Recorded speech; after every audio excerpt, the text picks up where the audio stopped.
I had read the book in one sitting, actually on the train going home, missed my stop and carried on reading. It was very intelligent and very thought-provoking, and delves to the heart of the issue. And it had a visceral emotional reaction to it.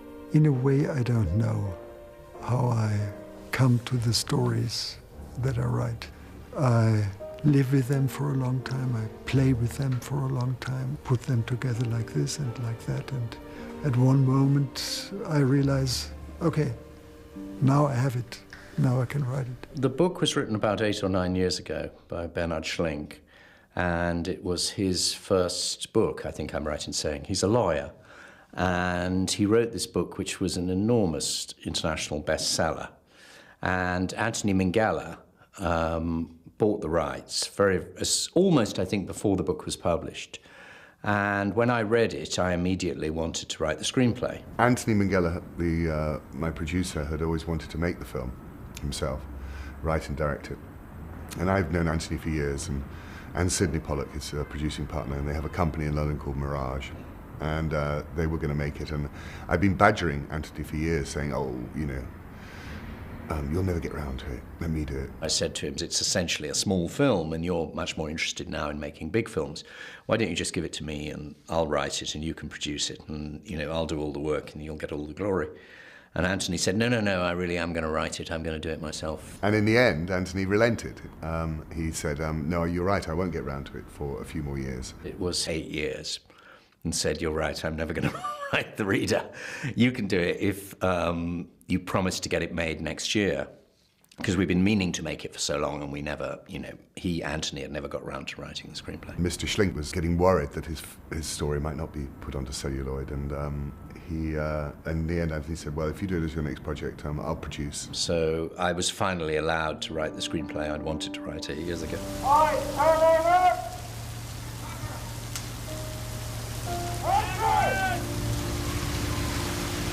We went to Berlin really for 2 years, and we got together a fantastic German crew and a fantastic body of German actors. She was great. There are only 2 English actors in the film, Ray Fiennes and Kate. Kate Winslet's an actress who just gets better and better and better, and seems to inhabit the screen with an incredible authority now. And I think people have been finding deeper and deeper colours in her recent work. There's a density there, which is like the work of the greatest screen actresses. I feel unbelievably lucky, really, to have Kate, not just in the film, but also in my life. She's an astonishing actress, but a great collaborator, a great supporter, not just to myself, but to the other actors, and I think gives an amazing performance. Kate Winslet was always my first choice. And I think she can be very tender and almost insecure, and then again, she can be so strong. But what I like most is this, she's a very sensuous and, in a way, earthy woman. And that's exactly what Hannah is. I had read the book about, I'm trying to think, about 5 years ago. And I'm a relatively slow reader. I just am, I don't know why. And I read it in a day. And at the time, I guess I was maybe 27, and I thought, oh, you know, I wish I was a little bit older. What a wonderful part. And then about a year ago, Stephen got in touch and wanted to sit down and talk to me about it. And I really couldn't believe it. I thought, seriously, for Hannah Schmidt? Wow, my God, aren't I too young? And so we sat down and started talking, and I realized that, that maybe I could do it. Hannah, at the beginning of the story, she's 32, and then she ages kind of incrementally throughout, all the way up until she's about 68.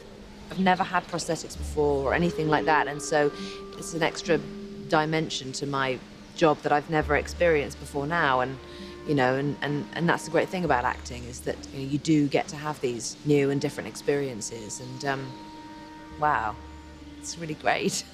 It happened so fast. It was snowing, the bombs, the flames. There were flames all over the village. Then the screaming began and got worse and worse. We were responsible for them. Such a special part.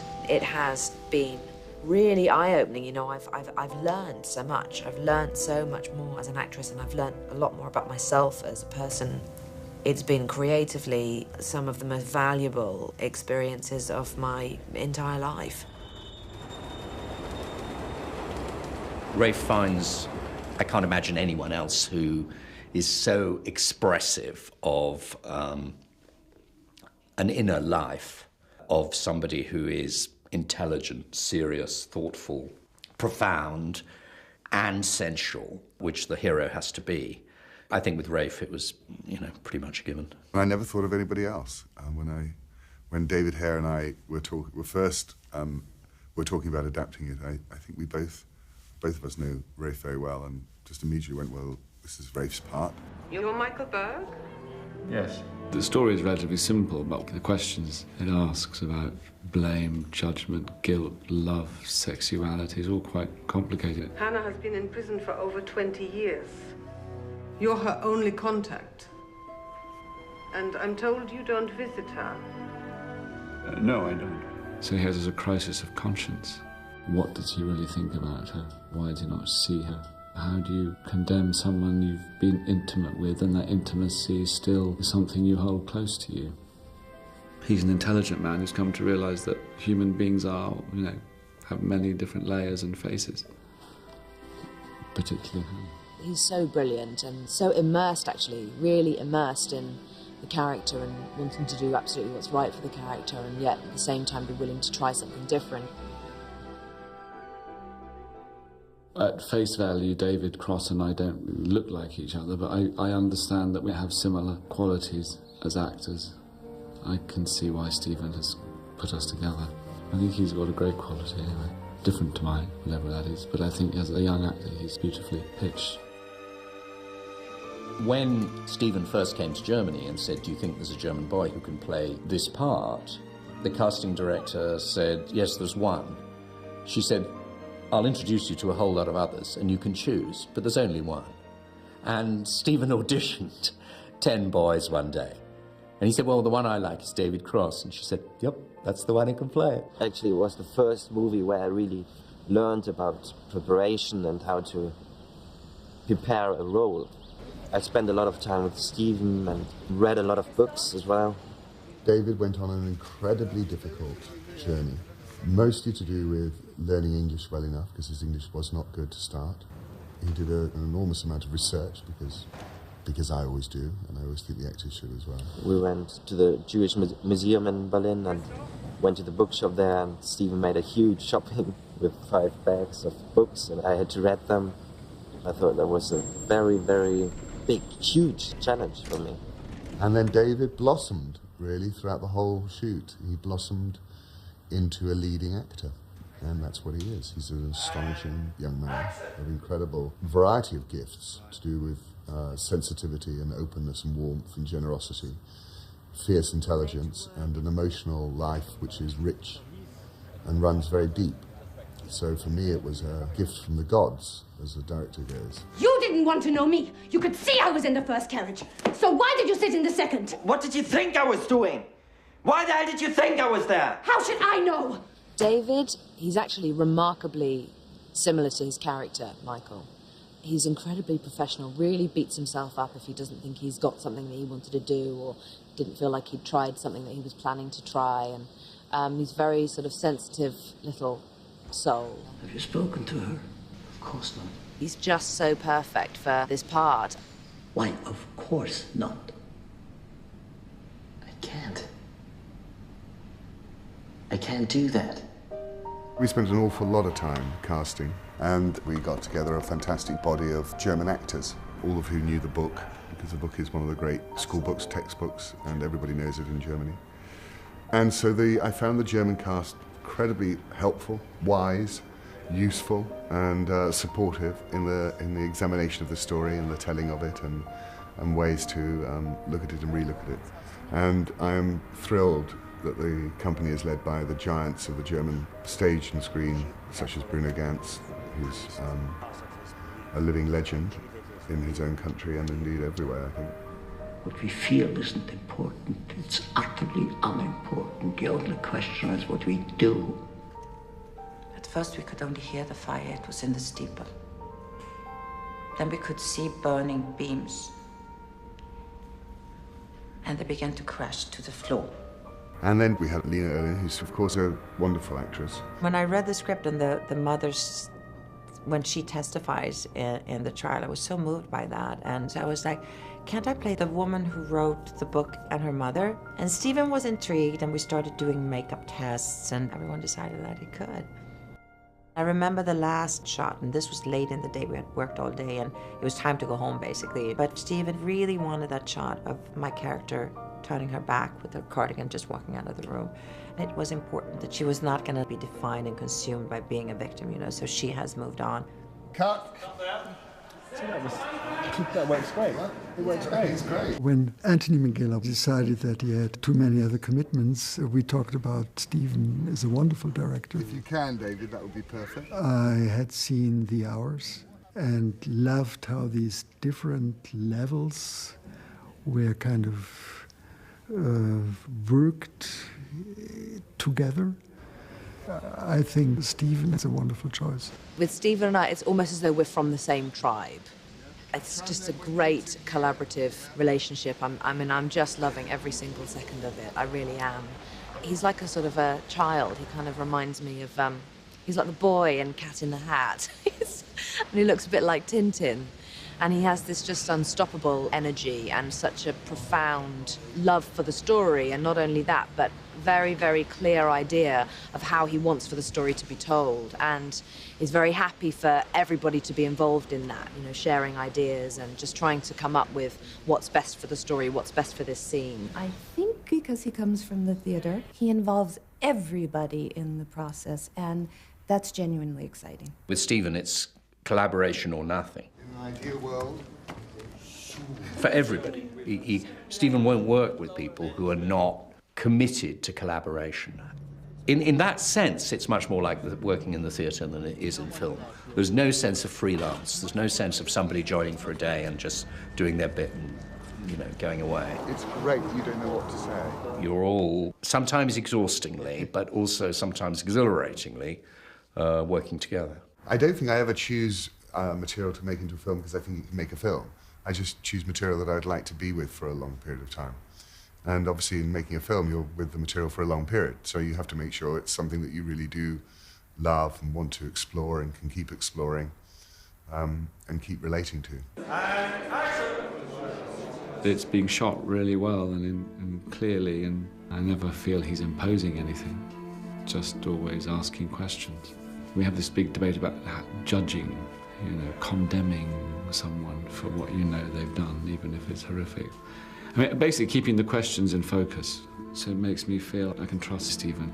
Every single thing that is in the film is meant to be there, and it's operating at every level, metaphorical, dramatic, narrative, character. Everything is worked so that you have an achieved work of art.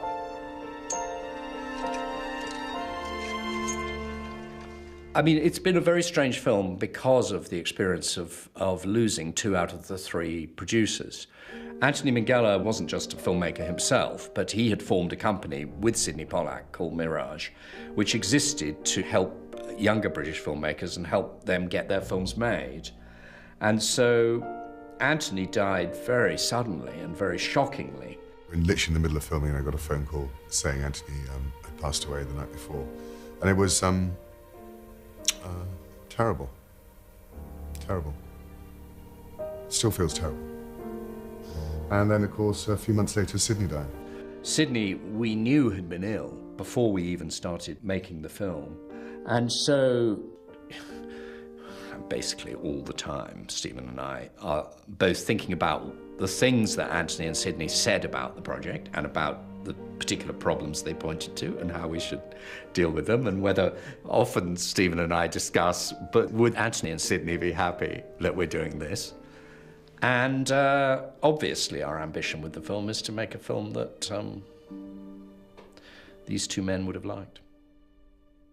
I think what makes it interesting to have a book made into a movie is it's another piece of art. It plays with the same issues, the same characters, does something similar but still different. You, in a way, encounter what you have written in a completely new and different way. The book is examining the second generation after Nazi Germany and the guilt suffered by that entire country and its people for what the country had just gone through. And one of the reasons that the boy is so much younger than Hannah Schmitz is principally to show the different generations. I mean, she is Nazi Germany and he is the second generation. Look after yourself.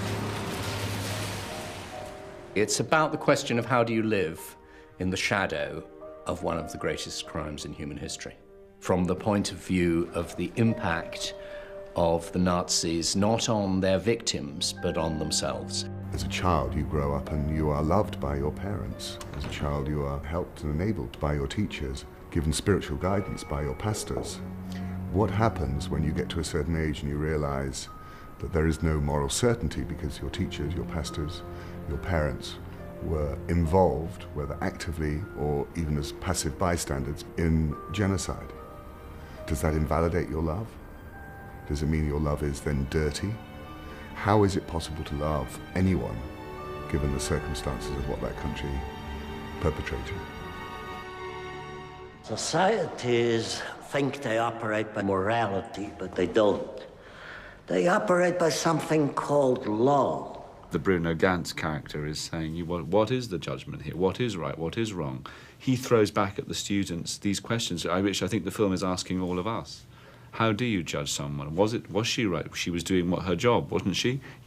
So it throws back at us this question of individual choice and how we judge people. What's so impossible to understand is that it was regular people that did this. It was thousands and thousands of people, some sick monsters, obviously, but it was regular people committing these crimes that you and I could never imagine. I think pretty much each member of my generation has an experience of this kind. So the teacher who taught me English, whom I truly liked a lot because he was a wonderful teacher and I owe him my love for the English language. And then after his retirement, it came out that he was involved in something truly bad. And we went to law school, and when I started going to law school, there was what was called the poison closet, where the literature that our professors had written between 33 and 45 was locked away. So we couldn't get it, we couldn't read it. And at one point, we protested around 68, and we got access and started reading what they had written. Professors whom we, again, owed a lot, liked a lot. So this conflict, what happens to you when you love someone who is involved, entangled, has been engaged in something awful? In a way, it entangles you yourself into this guilt if you keep loving them. Schmitz? You have a visitor. The problem of The Reader, which is a common problem with adapting novels for movies, is that it's a first-person narrative. And so, you're privy in a novel to the narrator's thoughts. So you've always got that problem of how do you invent events which express what the character is thinking without doing a dreary old voiceover of him dirging on about what he's thinking and feeling. Well, David Hare is an old friend of mine, and we've worked together in the theatre as well as on the Hours. That's exactly my point. It's a fantastically robust, honest, vivacious relationship, both in the writing process and indeed on set. David will be a part of the process really from the very start of writing to the very finish of editing. And it's the way I prefer to work with writers, mostly I think because of my experience in the theatre, where writers tend to be core collaborators. I'm primarily a playwright, and so I only work in the cinema when I'm interested to work in the cinema. And I've felt for many years that non-genre work is the only interesting work. This is most certainly not what is called a Holocaust picture. And because it concerns events that happened during the war, but is largely set in the 50s, the 60s, the 80s, and the 90s, it's an unclassifiable picture. And they're the ones that excite me. They're the ones that interest me to write. What's fantastic is David, of course, is a wonderful writer, but he's also made films as a director, as well as directed for the stage. And I use David as a sounding board on everything, not just the writing, but the whole emotional landscape of them, even down to detail of props. I've always found David to be one of the key intellectual guardians of the story, but also one of the key emotional guardians of the story as well. You're good at it, aren't you? Good at what? The mark of a good screenplay is often that it seems simple. Reading. But actually they contain huge things. What's funny? And that's, I think, the beauty of this screenplay. I didn't think I was good at anything. The undercurrents, the subtext is really, shaking. It's really vibrating. What are you asking for? Forgiveness for her, or do you just want to feel better yourself? The business of trying to explore and understand Nazi crimes is it's a dangerous and volatile business, because you can unintentionally cross a line that you don't wish to cross.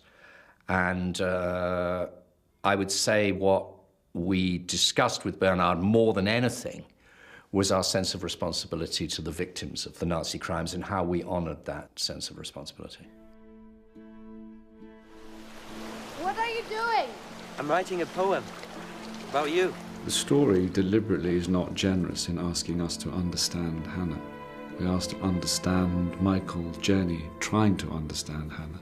It hesitates to signal any easy judgment about anyone in it. A judgment of Hannah, of Michael. In the end, it's a very humane piece. It doesn't answer any questions, and it doesn't ask you as an audience to forgive the actions of anybody. And whilst I couldn't hope for an audience to sympathise with Hannah Schmitz, I liked the idea that audiences may feel morally compromised and uncomfortable if they did feel any level of sympathy for someone who had committed horrific war crimes. I mean, that's an extraordinary thing to have an audience experience. And so if a little bit of that happens, I think it makes it all the more interesting. I mean, people need to interpret the movie in their own way, and I hope people do. I think it's a very complicated story. My version of it might not be other people's version of it. Who was she? Well, that's what I wanted to tell you. And that's why we're here. But of course it isn't the telling. In the telling is the release, and the telling is the importance, and in the telling is the understanding.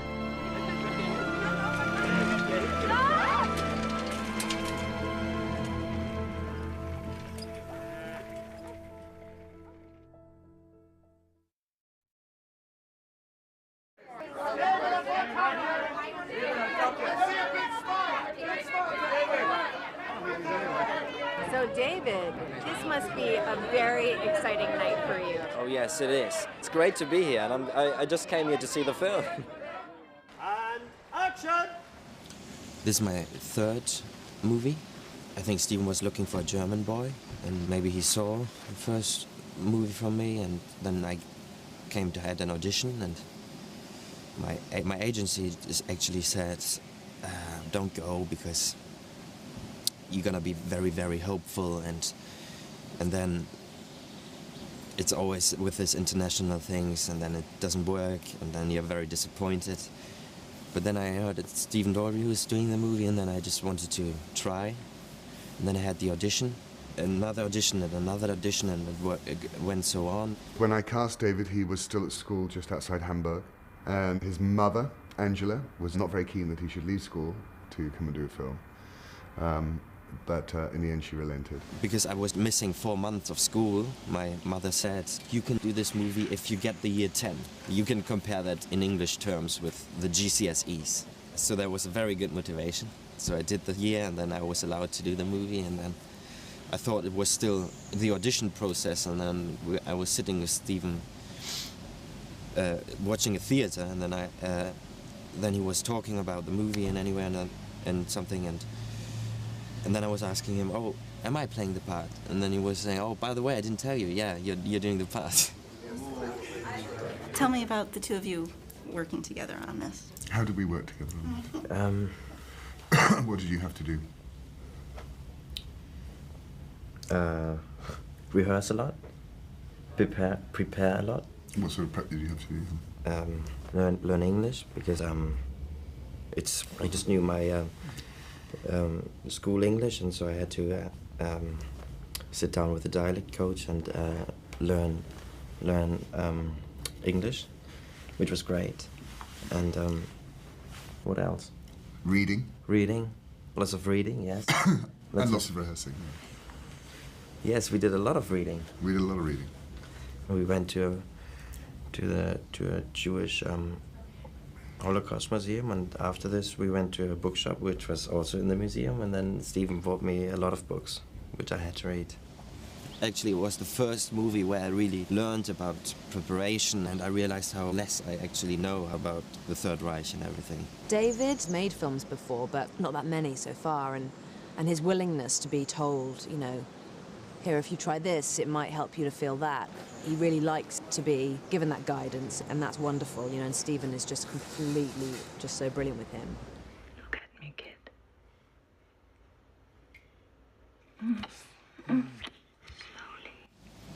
That was a very big challenge for me. You know, first sex scenes as well. At the beginning I was very, very nervous because it's the first time I had to do these scenes, and it's really weird to do these scenes, and it's very scary. And then with Kate Winslet, such a great actress. But both Stephen Daldry and Kate Winslet helped me a lot. Stephen by being very clear about everything and talking a lot about it, and Kate by being very easy to be with and being funny. Well, we shot them at the very end, so they'd really had quite a long time to establish their relationship. And of course, the funny thing about those scenes is, in the end, they only took of a year-long shoot. Maybe it's 2 days of shooting, so it's not exactly. It wasn't a long issue. So yeah, the nerves that one had, they sort of evaporated over those couple of days as one got down to it and was very specific about it.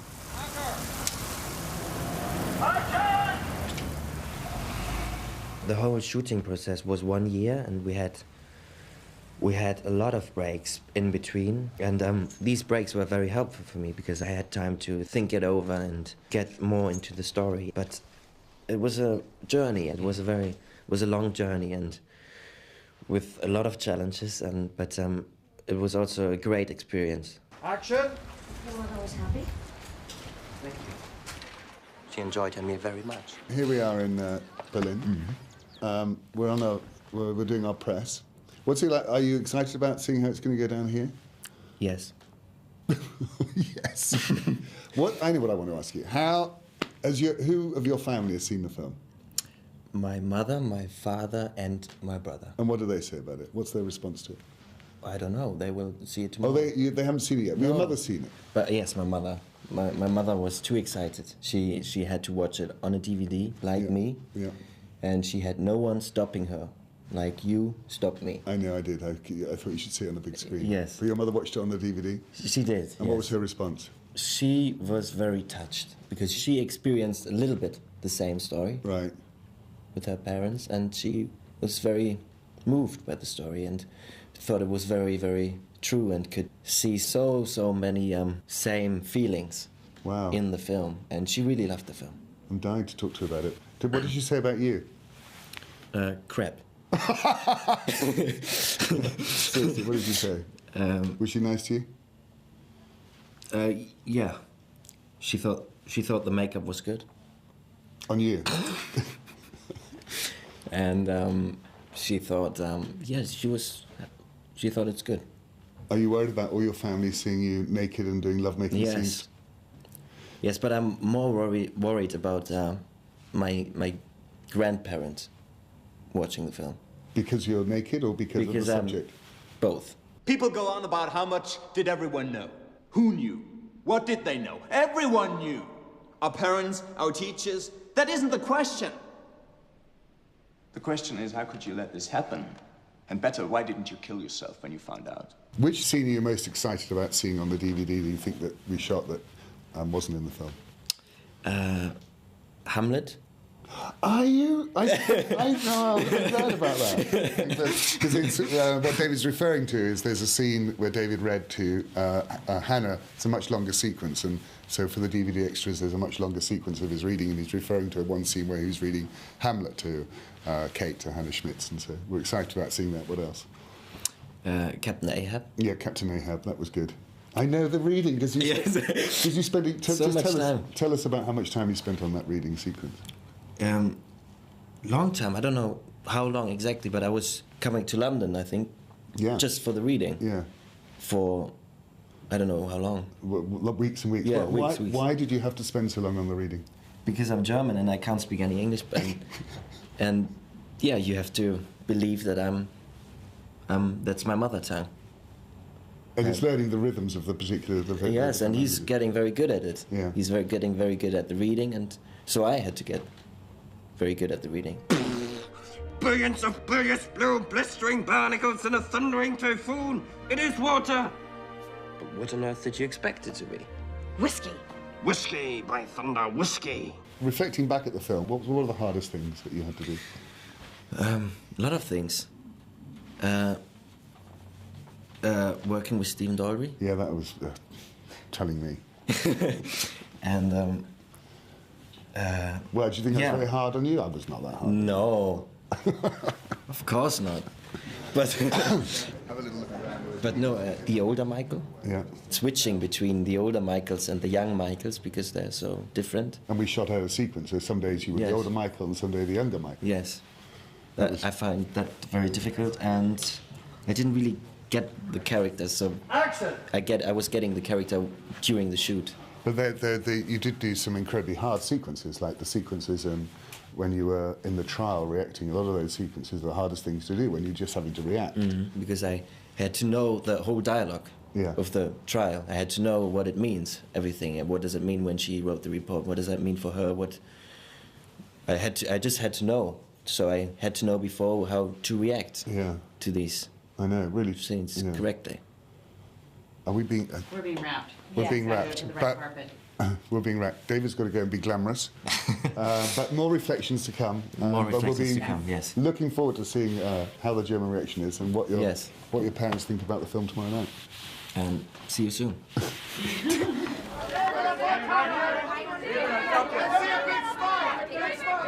It was great to be a part of the story, and I got to know these people very, very well, and these are great people. And I learned so much, especially from acting. When Kate went on stage, and there were standing ovations and a long applause, and as I said, I was very excited about the reaction in Germany, and I guess it seemed that they liked the film. Kate has to age from 36 to late 60s, and it's a progressive amount of aging that she goes through. And so, of course, when you get to the later years, it means that Kate herself has to sit in a chair for many, many hours before she can get to the point where she can be filmed. See, look. They've already made me look 55. We've just completed 6 hours of hair and makeup. And it is 5 o'clock in the morning. It's 5 o'clock in the morning and we've all had about 4.5 hours sleep. There's about 6 of us in this team. And from the very beginning, from the first conceptual conversation to the final tests, we've all worked together. And we just all do our little bit. Which means that everyone does what they're best at, and it's sort of completely teamwork. Well, this is the beginning stage, which, to be honest with you, makes me look really quite alien-like. I don't really resemble a human being until for a while the hair goes on and the eyebrows go on. They even take my eyebrows away. So let's say my hand is her face that's been sculpted on. You've got a mould. This thing here, these 2 layers of cat plastic sprayed on the inside of the mould, Yeah. Either side. You close the mould up, you bolt it really tightly up, and then you inject under as much pressure as you can possibly do this silicone, so it's really quite liquid, and then it goes to a semi-liquid state, a bit like a jelly inside, and then when you take it out, you've got a skin that will actually compress a bit and move with the actor's skin. There comes the bald lady. Because this is important to me, It's very important. and whatever you cut out of this bit has to go in. This chair that I'm sitting in, comfortable as it is, makes me feel a little bit like Thora Hird. God bless you, Thora. It was not requested by me, okay? So this movie star chair that you see with the lovely terry toweling is her fault. It is. Okay? And I keep being concerned whenever we have extras come in or day players come in, I keep thinking, oh my God, you have to tell them that you are responsible for this chair. Otherwise they're going to walk away going, God, that Kate Winslet, she's got this special chair with remote controls and everything. Having said that, I do quite like it. But only because Kate has to be here for 6 hours. And then it does all kinds of things. Very important for our process. Where's me popcorn? This is the bit where Matt wipes any residue moisturiser off my skin. And even though we have tried to get him not to do a version of the Clearasil ad where he looks at the grime he wipes away, can't help yourself, can you, Matt? No, I can't. So then he looks at the grime and makes me feel like a spotty teenage boy. See? He's doing it again. It's so good for the self-esteem, this part. I'm just telling you now. It's so good for the ego. Oh.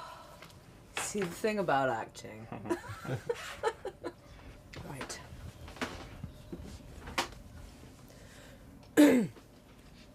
What are you doing here, Matt?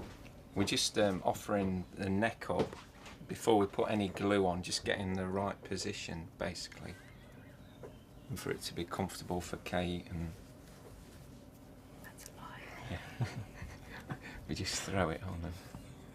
Because the material is so brilliant and sort of skin-like and flexible, you know, we have to get it to sit perfectly over these bones here and the dent here, and make sure that the wrinkly part of the neck sits at the point that it would. The skin, this cat plastic is so fragile. They're a nightmare to prep. It's heartbreaking because you can spray it up, do the whole thing, inject it, and maybe a bit's missed, or you've got an air bubble, and that's it. 2 days down the pan, start up again. I think Rick Baker was saying they were getting maybe 1 in 10 pieces out the mould, but when you get it out and when it works, it's fantastic.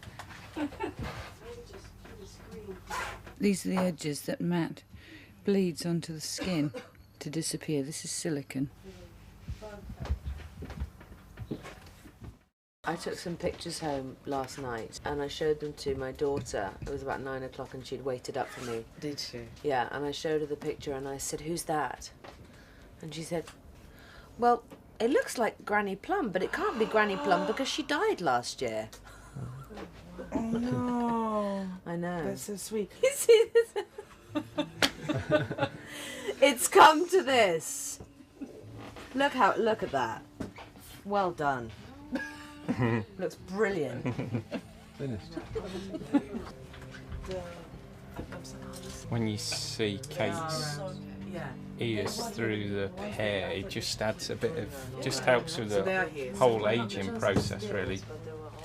Just knocks off the youthfulness. So the fact that I've got three piercings in this one Yeah, lobe there's that. wouldn't look good. So there's Kate's face. These are different, they're the upper eyelids, but it was sculpted on a face, moulded, and then injected in these holes. That's the gelatin there. The thing that is so weird about this though is that to me, this doesn't look like me, even though I know that it is, because it was a whole but to me, it looks like my sister. It's very weird. It looks like my sister Beth. All my really bad open pores. You can see all the things. Which really freaks me out. I said to Stephen yesterday, before we did a take, I said, okay, I said, I haven't got everything, you know, I haven't got the various things that we still haven't put in yet, so tits, teeth, lenses, and we'll go. and I realised that actually that really sums up the whole the character. At this moment in time. Guess what? What? Now, what on earth could that be? It's going to be your nose. Yeah, that's my... The boobs and the belly and various fatty bits around the back of the hips and things. When I sit down, everything moves the way that a body would move. And because there is a weight to it... I have to say this quietly, otherwise Pauline will get concerned. Because the boobs weigh a ton, I get backache. These are this stage eye bags, so these are older with. You see that there? So that's Kate's left eye bag with like the little kind of crow's feet laughter lines, but they're quite dinky. From the life cast of Kate, they were sculpted, bearing in mind the movement when she wrinkles her eyes. But the gelatine's nice because once it gets warmer during the day, they kind of soften up and move nice. I didn't write anything about you. From the life cast of Kate, they were sculpted and then moulded and then injected with gelatin, open the mould and then powdered so they don't stick to themselves. I didn't look at what I was writing there, so I have no control over it. Actually, yesterday there was somebody on set who I'd never seen before, and he was quite a cute and lovely boy. Yeah. And so I'm sort of going, oh, hi, like this, and then I looked at and I looked in the mirror to check my eye, and I went, oh no, oh no, oh no, no, that was so tragic of me. I just basically gave like a nice little twinkly smile to somebody, you know, thinking that I just looked like normal, you know, friendly Kate, you know. No. No. This boy, we had absolutely no idea who I was, so he must have just thought, why is that granny smiling at me in a slightly sideways, slightly flirty manner? God, but also that our really granny, does make me tragic, you know, there's actually. some grannies that could have a little bit of lipstick or powder. Our granny has no help. I'm begging for lip gloss. Nothing. This is the fun bit, the painting. What, you like this bit more? Oh yeah, I like this bit. Something to do with the fact that he's really good at it. When it all comes to life, this bit. Yesterday, David Cross, who's playing young Michael, I forgot that he hadn't seen it. And I walked towards him, and he actually went, no. Thank you, that's good. He did? I said, how do I look? He said, you just look absolutely awful.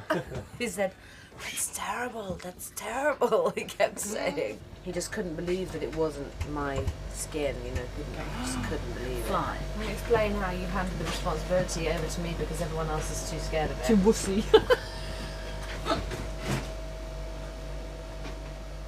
Don't move the bus. And it's interesting because a lot of people have said to me, ew, that must be so weird, you know, like to see yourself like old and ew.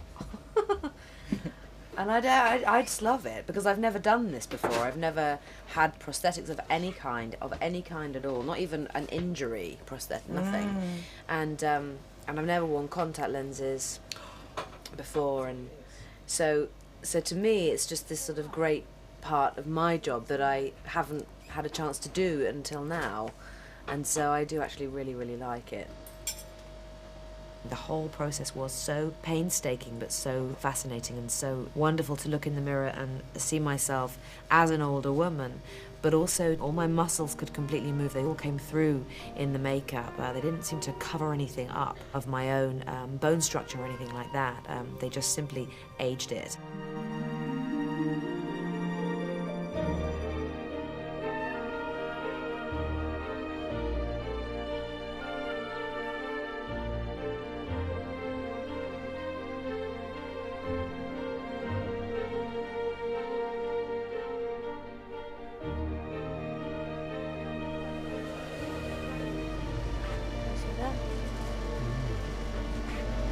young or...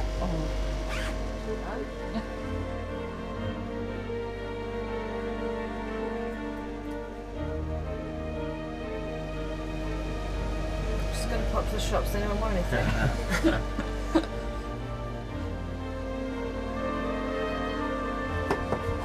Well done, Kate. Showtime.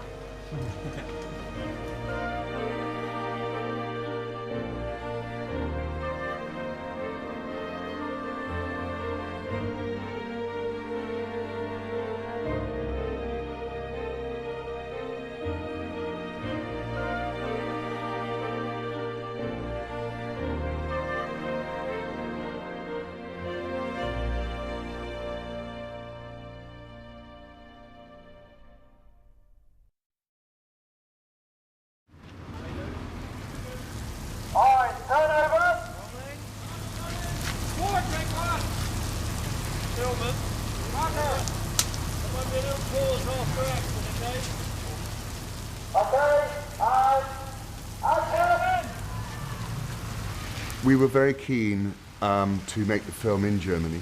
It's a German story, it's a very famous German story, it's a very famous German book, and we wanted to do it obviously where it was set. So we decamped to Berlin really for 2 years. I met Stephen. Stephen must have traced me down through my agent, and I think it was love on the first sight.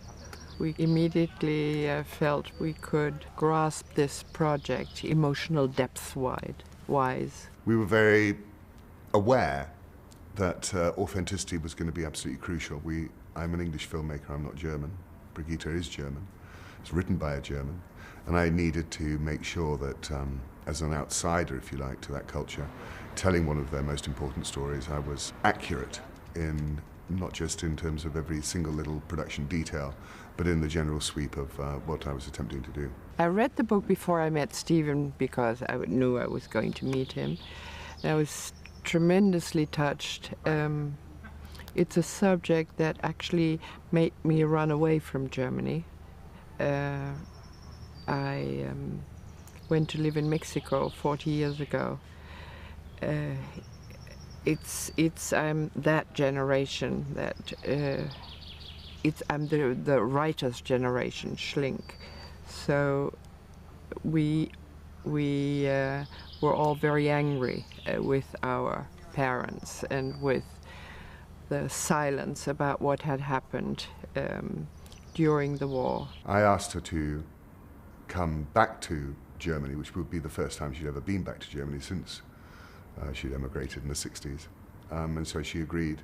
And for her, I think it was a very challenging subject matter, very challenging personally for her, given her own history. I ran away from what was hidden in Germany, but I also was very fearful to look at it myself.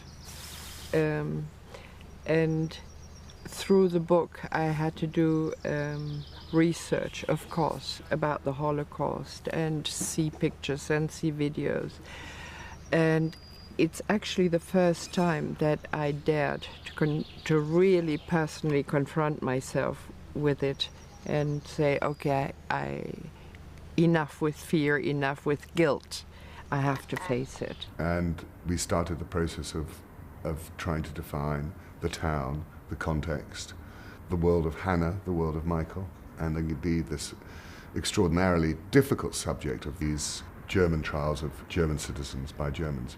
First of all, Stephen is the most adorable person I've met in a long time. He has such charisma and charm that you just forget the hardship he puts you through. He is so full of creativity and energy, it just touches everybody. Despite the tiredness that by now we feel and the weariness of, could we have a little rest? No.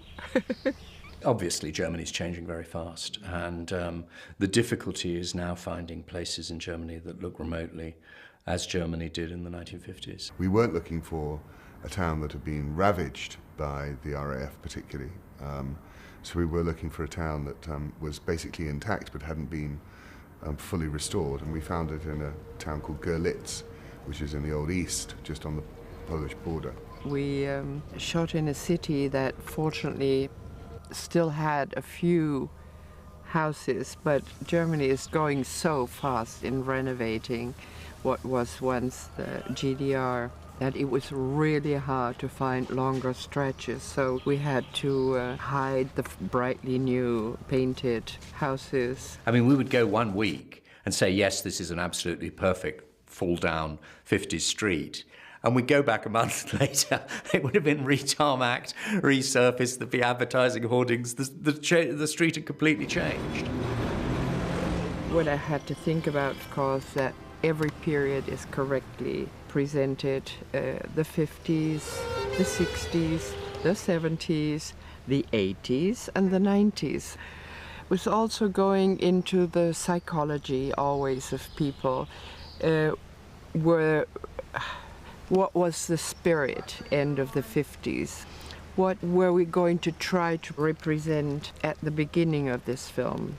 And that was Germany still not yet reconstructed. Germany still suffering from the effects of the post-war. I was very keen to get the idea that the country was being rebuilt, both in terms of the so-called German miracle, which happened with the arrival of the Marshall Plan in the 50s, and the huge, profound amount of resources that were made available to the federal government by the Americans, meant this country went through this phenomenal transformation. The 50s are gloomier colors, burned colors, which I've tried to portray in her room in the Berg apartment.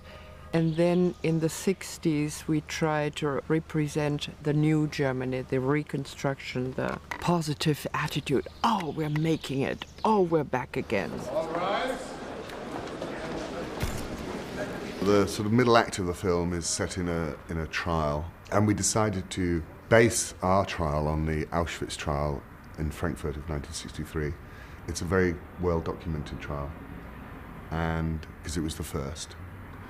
We had legal experts and a prosecutor from that trial come and work with us actually on a day-to-day basis. We're all trying to achieve something that hopefully is a good film, but also looks real, looks very, very real, and not like some sort of period-y drama that we've seen before. We're really trying to make it look different.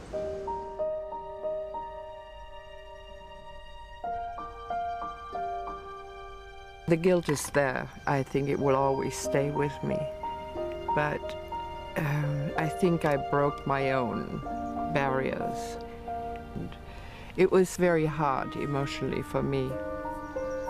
But it was very good. It was like diving into the depths and somehow coming out again. And I'm really grateful that I was invited to this project.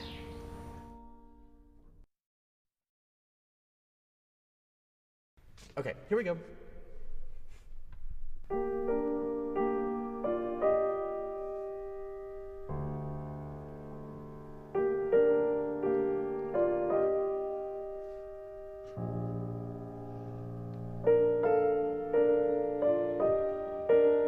The composer of the film is a young American composer called Nico Muhly. Probably one of the most astonishing young composers working currently in America. It's incredibly important in this film to find the emotional relationship between the music and the film. And the great thing about Nico is he works as a sort of as another voice in the film. Once you've seen the movie and you know how important the music is going to be, you can decide, I think, the scale of it.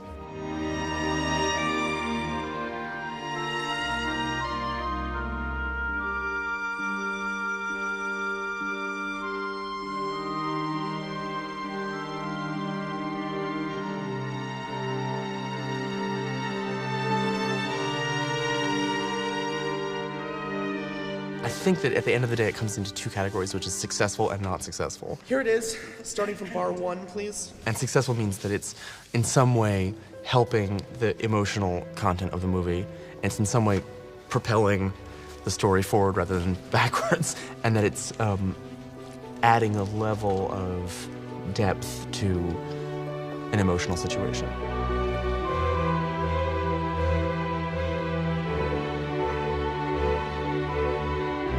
We discuss what the key sentence was, what the key statement was of each cue. It has to go from here to here, touch on this and mark this. And then I threw a lot of different options at it to see what stuck.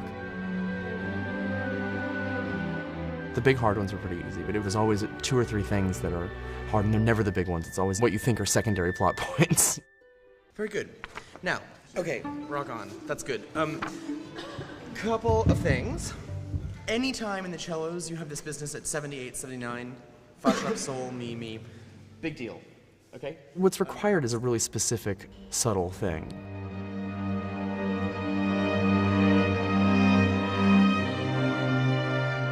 In the case of this one, when he's spying on her and then he wakes up the next morning instead of thinking about her and goes onto the tram and watching her take tickets, you have to kind of have 3 things going on at once. Being mischievous and sort of like, oh, I saw that and I'm sort of intrigued by that. And something darker, where you're saying, we don't know yet that this lady may or may not have killed all those people at one time. Or is the music completely neutral? So the music has to be a bunch of things at once. That's hard.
Okay, that was just for fun. Thank you.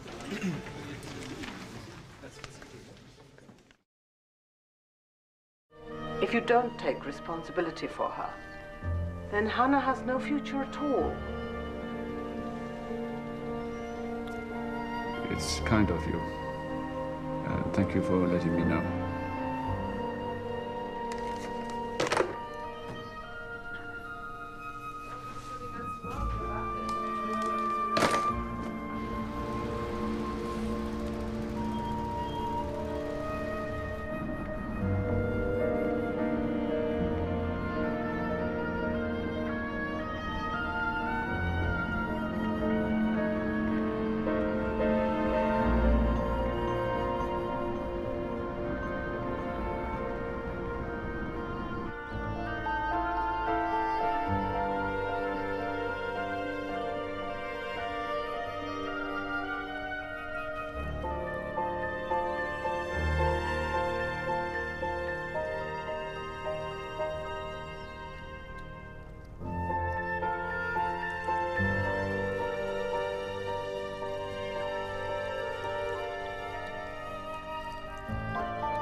Forgive me, but I am going to have to ask you some questions.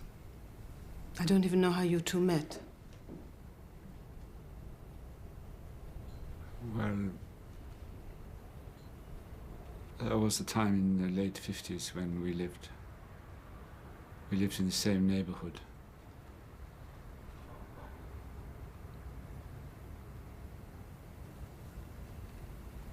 You knew she was illiterate, didn't you?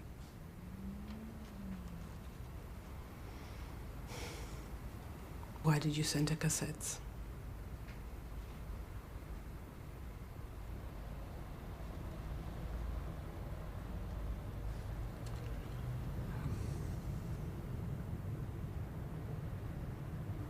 I'm sorry.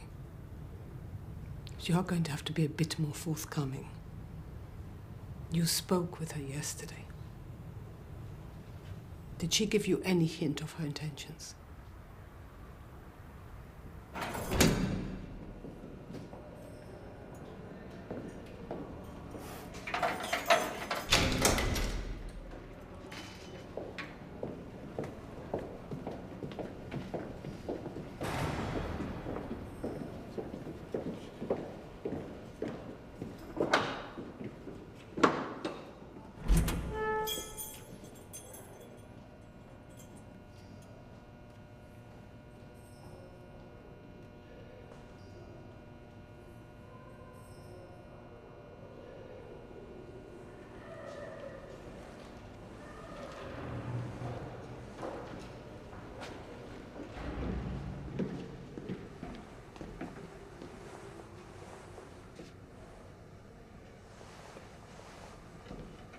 She didn't pack.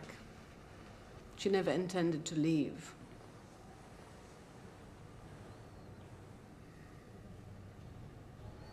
The talk was that a new face had appeared on the promenade. A lady with a little dog.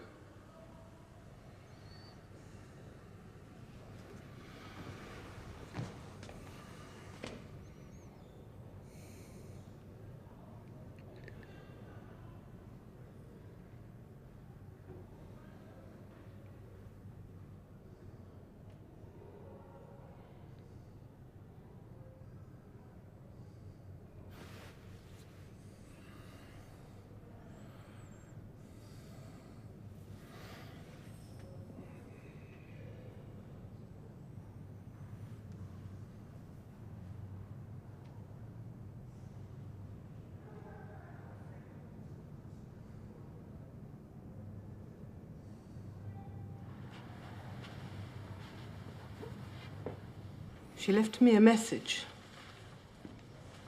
A sort of will. I'll read the bit that concerns you.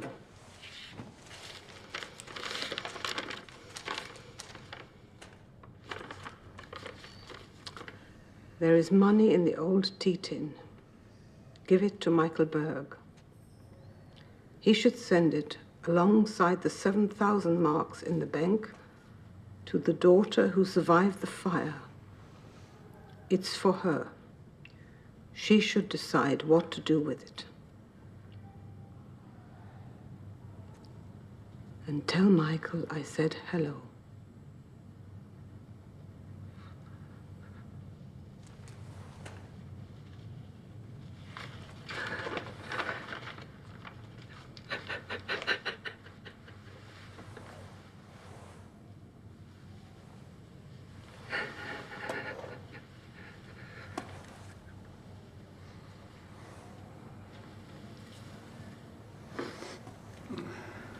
You can tell I'm angry at her, yes. But I'm also angry at you.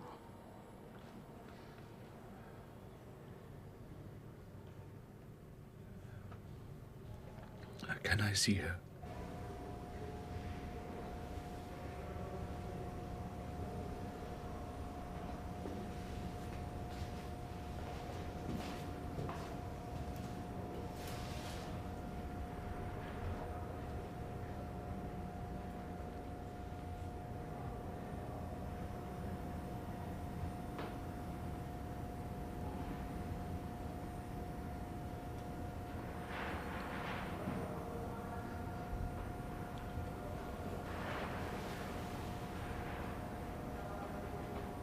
want to be alone with her.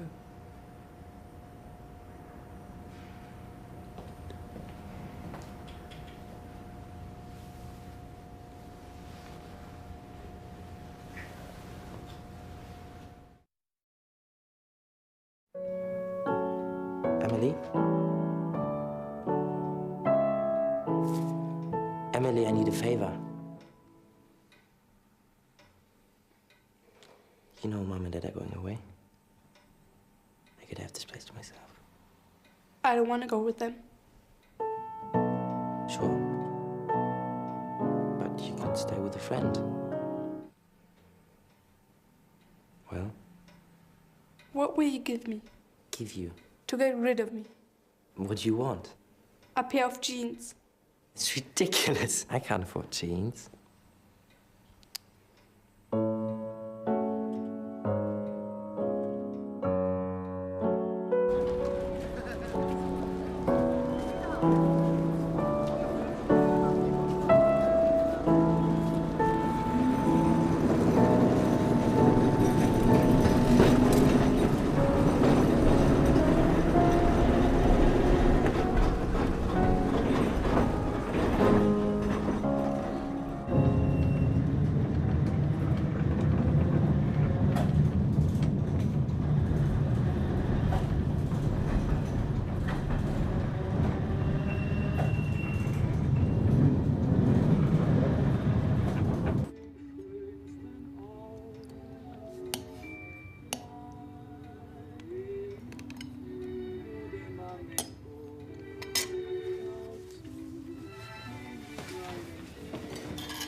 I got you this.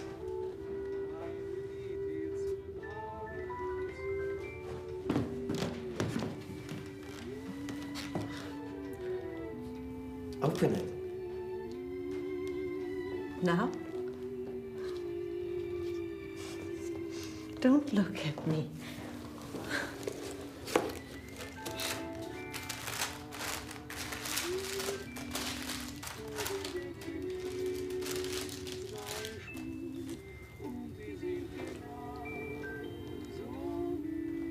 It's a night dress.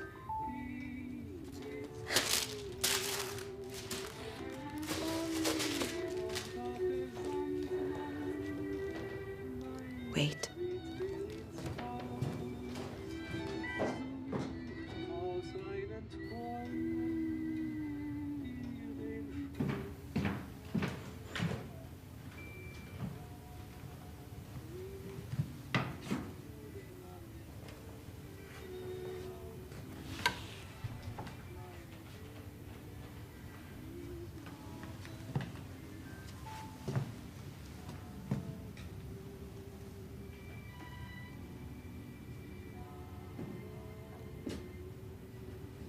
Did your father write all these books? No. Has he read them all? He's a philosopher. He has written 2 books. One about Kant and one about Hegel. And what about you? Do you think you'll write books? Will you be a writer?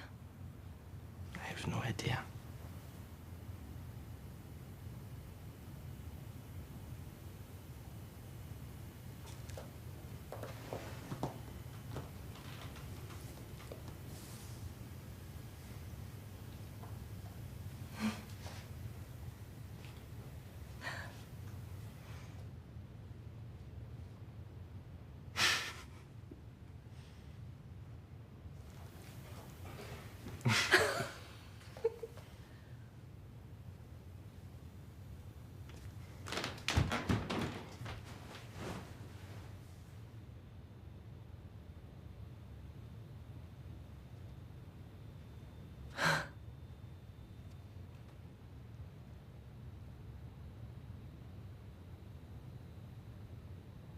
I can't. I can't do it. Why not? It's what I've most wanted, that you'd stay the night here. I know, but I can't.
It's not just about you.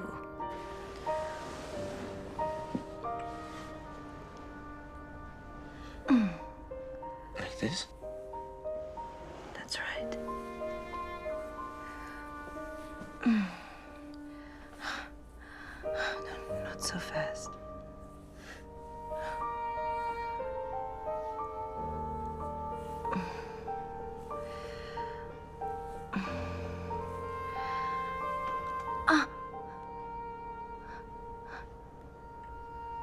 It's all right. Do it again.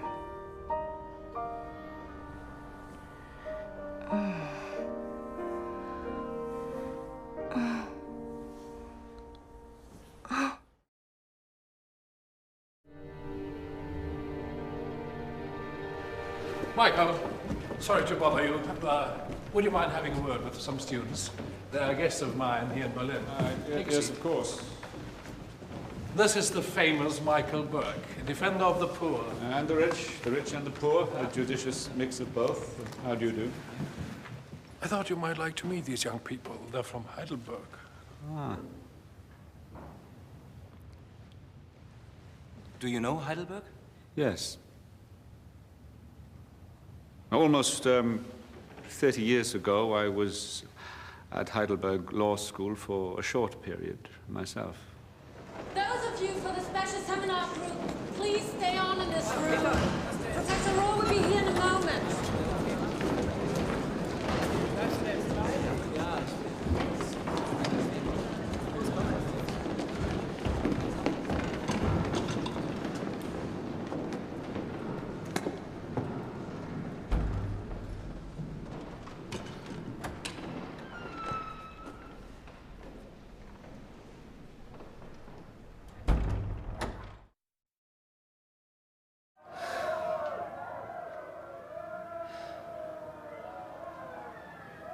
I need to correct an impression. Dieter said yesterday this was about justice, but is it? If it were about justice, you might ask, why has it taken so long? The war ended 20 years ago. Remember, there have been no significant trials between Nuremberg in 1946 and the Auschwitz trials a couple of years ago. That's a long gap. What's the reason for the gap? I'd have thought it was obvious. Say. Cowardice. It's cowardice, isn't it? It's bad conscience. It's the big cover-up. Go on. After the war, the German people didn't want to look at what they'd done.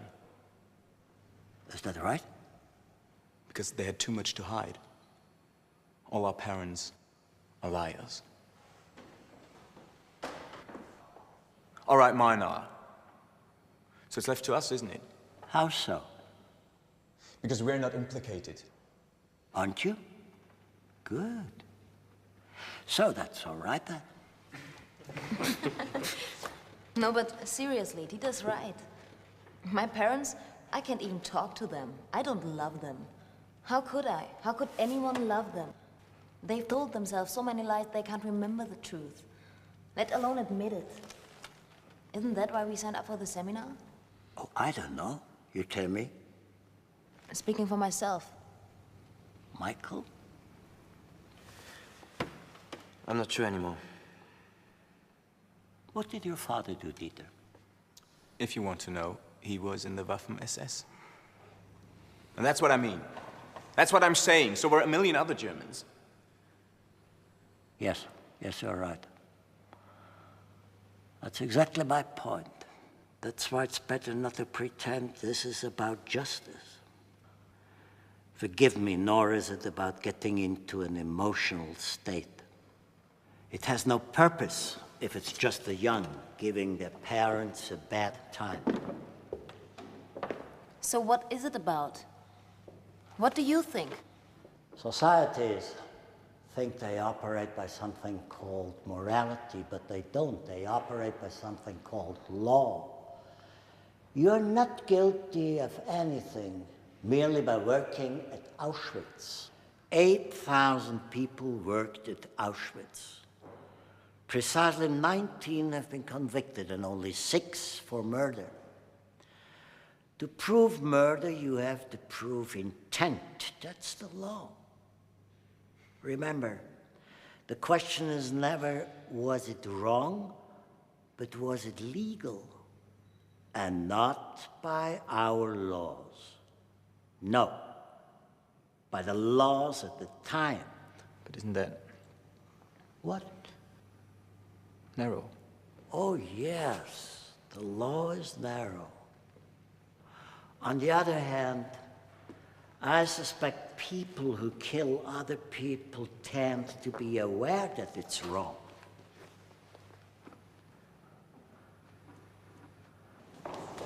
Well, nothing we say is ever going to please him. We're not here to please him, are we? Why did you say that? Because he said on under the Nazis. Everyone knows that. He said on in 33. He went on teaching for another 5 years. You should have left earlier.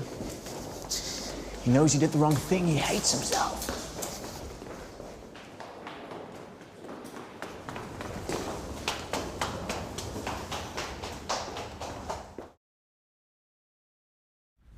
As I understand it, you and your daughter were marched for many months. In the winter of 1944, our camp was closed down. We were told we had to move on, but the plan kept changing every day. Women were dying all around us in the snow. Half of us died on the march. My daughter says in the book, less a death march, more a death gallop.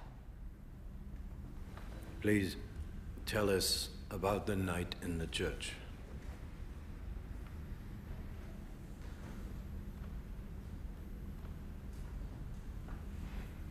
That night we actually thought we were lucky because we had a roof over our heads. Go on. We'd arrived in the village.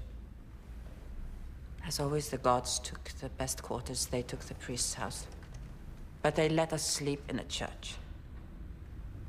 There was a bombing raid. In the middle of the night, the church was hit. At first, we could only hear the fire. It was in the steeple. Then we could see burning beams. And they began to crash to the floor. Everyone rushed to the doors.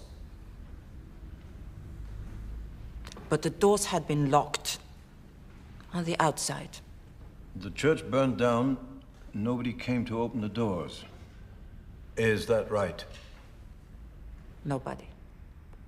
Even though you were all burning to death? How many people were killed?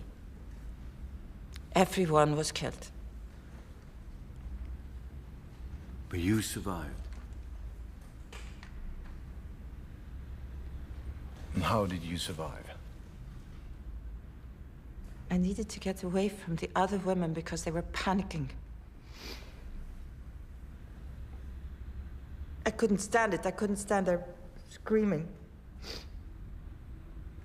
I was more frightened of the other women than I was of the fire. So I took my daughter and led her to the upper floor. I can't defend what I did. It's impossible to defend.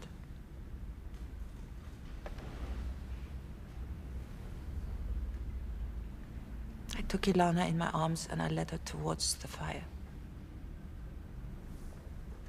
There was a small gallery at the side of the church on the upper level that saved our lives. The gallery didn't burn. Thank you. I want to thank you for coming to this country today to testify.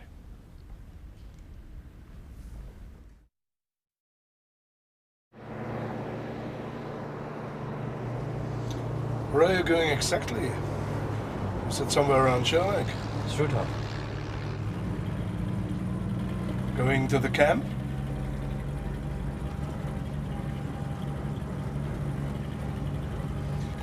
You're one of those people who likes looking at camps. I've been attending the trials in Mannheim. Why? Why would anyone do that?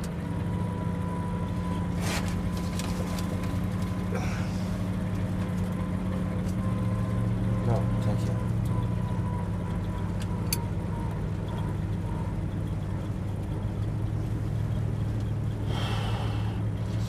You want a motive, don't you?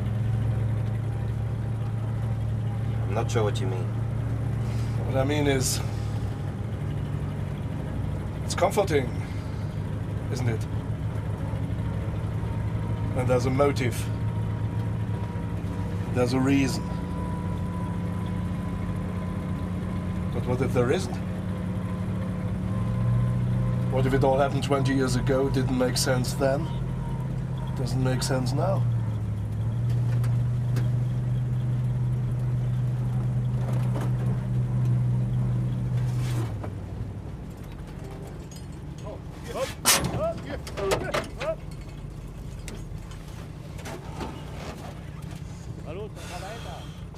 What I'm saying,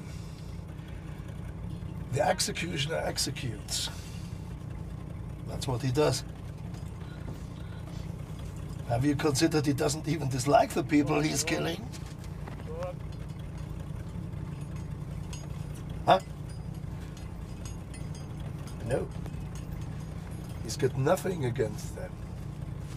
He's not doing it for revenge or because he hates them. No. He's just doing what he has to do.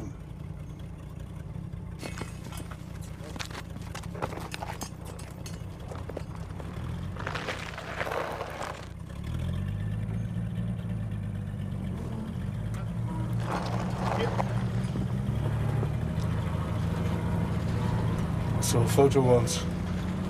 Some Jews in a long row in Russia, standing on the edge of a pit. They're naked. In front of them, some soldiers. And a little way off, at the side, an officer having a cigarette, sitting on a ledge, just dangling his legs. There he is. When you look at the officer's face, you can see his thoughts. And all he's thinking We get this lot done, and then it'll be time to go home.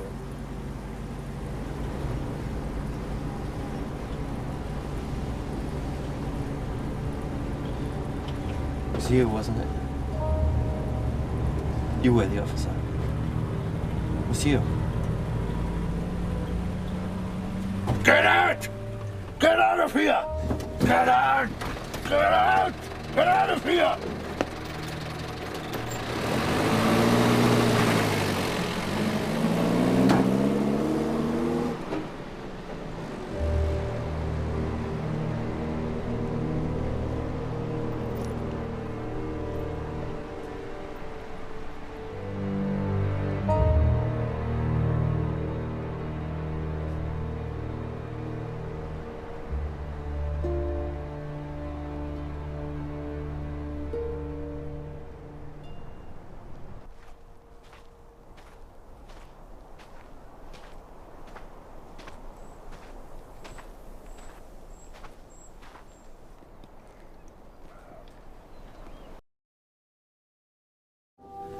You don't look well.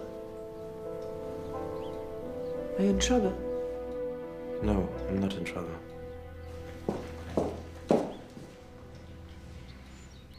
A friend's in trouble. Is this a girl? No, it's not that at all. What is it then? It's difficult. She's doing something. She thinks it's right, but it's not. It's against her own interest. It's self-destructive, and I feel I should help. I'm going to do the whites first. I do the colors later.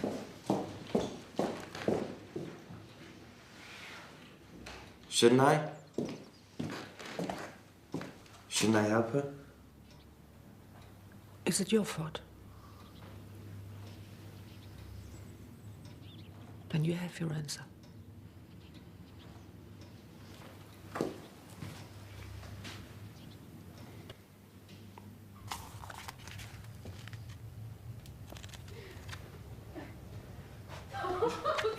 That was amazing.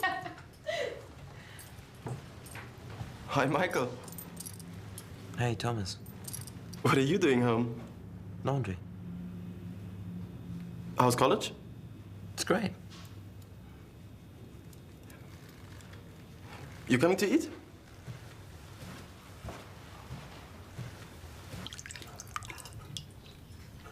Thank you. Oh, you remember Sophie? Hey, Michael. Hi. Pass me the plate, please.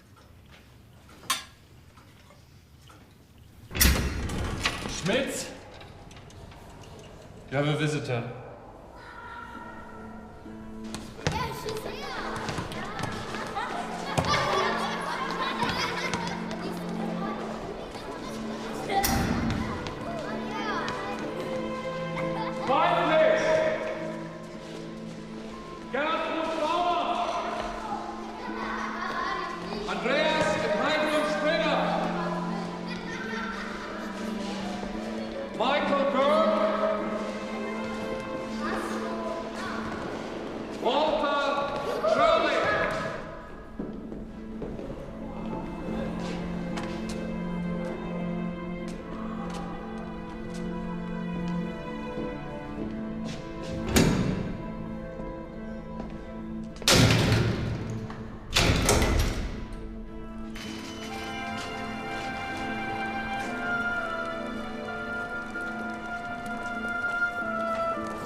Time's up.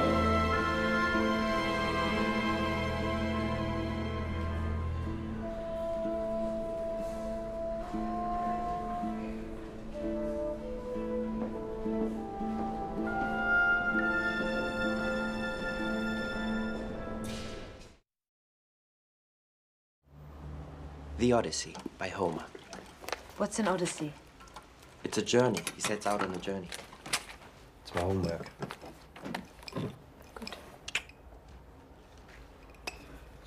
Sing to me of the man, Muse, the man of twists and turns, driven time and again off course, once he had plundered the hallowed heights of Troy. Flew out of the stark empty tub, knocked down an oarsman, and smiting the sea, disappeared in its depths. And we will some new pleasures prove of golden sands, crystal brooks, with silken lines and silver hooks. There will the river whispering run, warmed by thy eyes, more than the sun. Come here.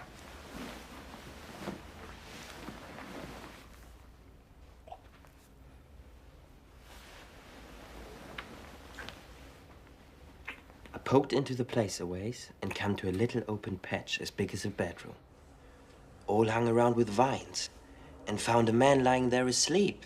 And by jinx, it was my old Jim.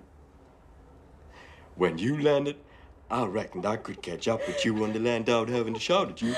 But when I see that house, I begin to go slow. It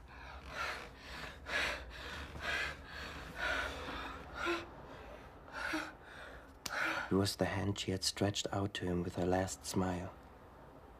The hand that had led him on through all their wanderings. She was dead, and past all help or need of it.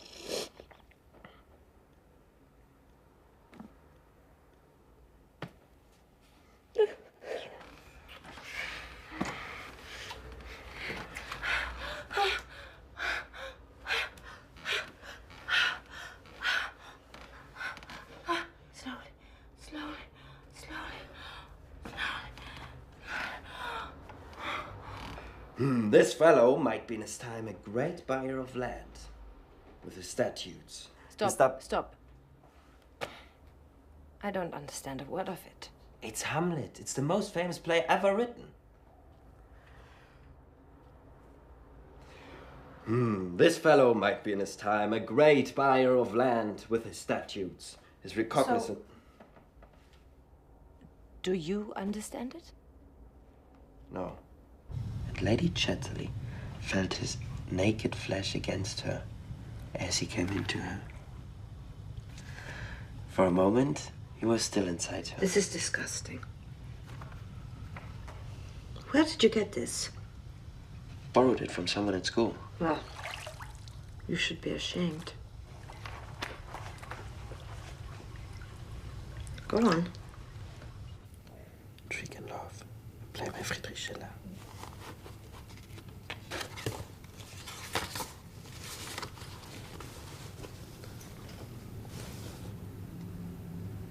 I'm not frightened. I'm not frightened of anything. I'm not frightened. I'm not frightened of anything. Why should I be? I welcome obstacles because they'll be like mountains I can fly over to be in your arms. The more I suffer, the more I love.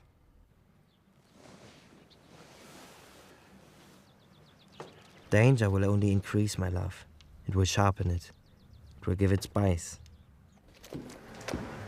I'll be the only angel you need. On this arm, Louise, you will go dancing through life. You will leave life even more beautiful than you entered it. Heaven will take you back and look at you and say, only one thing can make a soul complete, and that thing is love.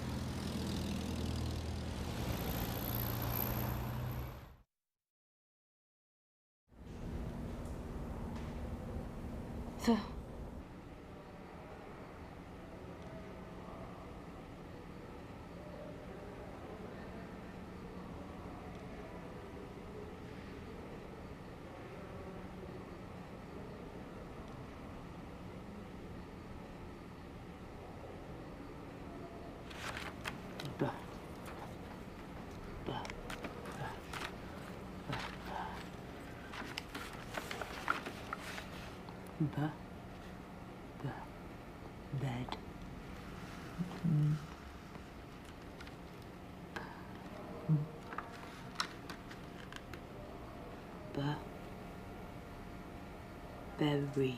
Very. I.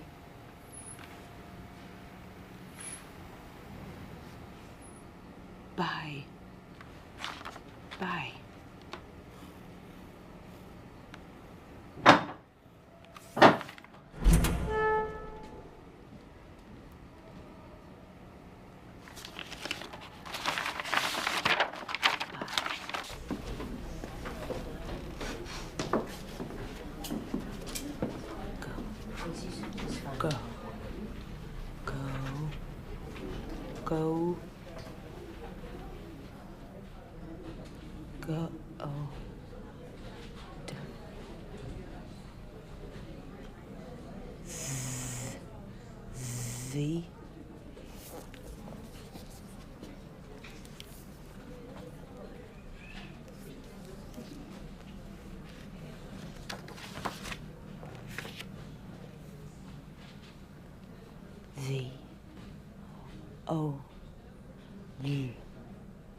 What?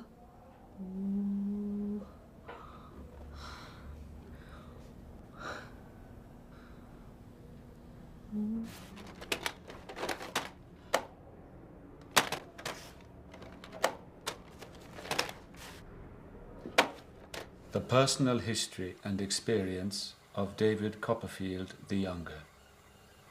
Chapter 1. I Am Born. Whether I shall turn out to be the hero of my own life, or whether that station will be held by anybody else, these pages...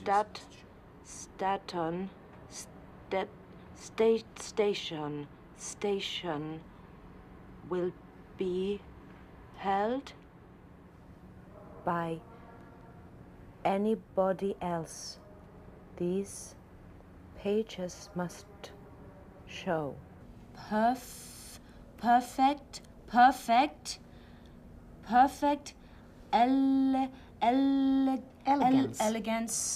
Elegance. The young woman was tall, with a figure of perfect elegance, on a large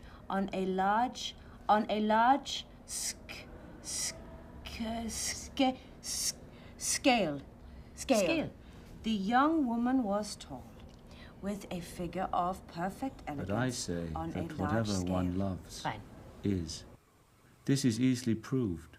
Did not Helen, she who had scanned the flower of the world's manhood, choose as first among men one who laid Troy's honor in ruin, warped to his will, forgetting love due her own blood, her own child, she wandered far with him. So, Anactoria, although you, being far away, forget us, the dear sound of your footstep and light glancing in your eyes would move me more than glitter of Lydian horse or armored tread of mainland infantry.